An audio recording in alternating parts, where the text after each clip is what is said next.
このタワーはノースカロライナ大学ベルタワーです。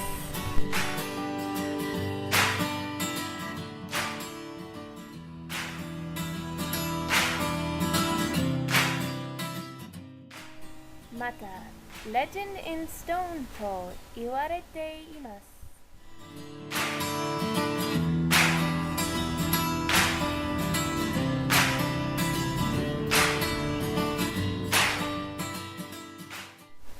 ノースカロライナ大学ベルタワーは北キャンパスの北道にあります。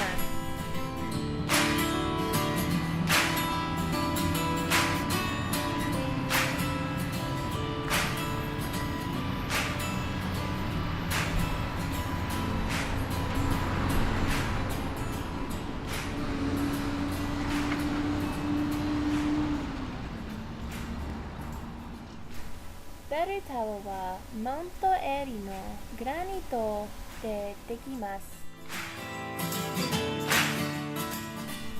100フィット以上の高さです。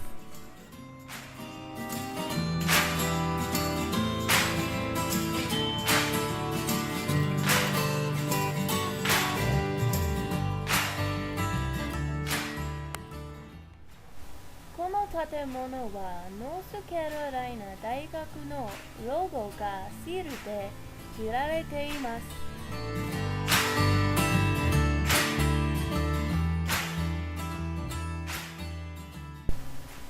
世界大戦後にベルタワーが建ったために戦争で死んだ人のメモリアルになりました。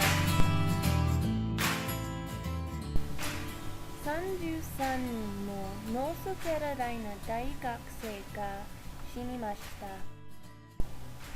でも、メモリアルプラックには34人の名前があります。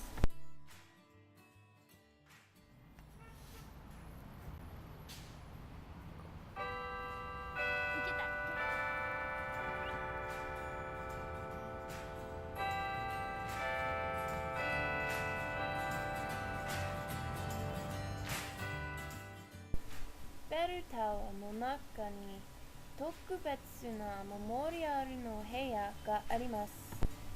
でも、一般人は入れません。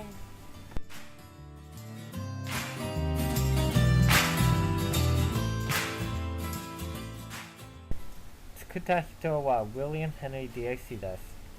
1924年にベルタワーを建て始めました。しかし、数年後にベルタワーは終わりませんでした。経験が悪くなりました。それで、お金がなくなったので、ベルタワーを続けられませんでした。ベルタワーは1937年に終わりました。ところが、時計がありませんでした。でも、2年後の39年のクラスは時計を変えました。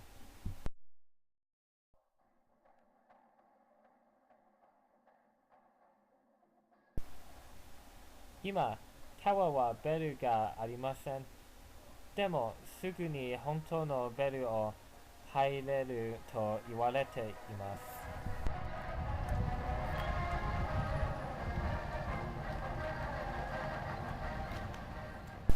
時々夜にタワーでいろいろな色の電気が見られます。スポーツに勝った時、タワーは赤い色になりますよ。このランドマークに行かなければいけません。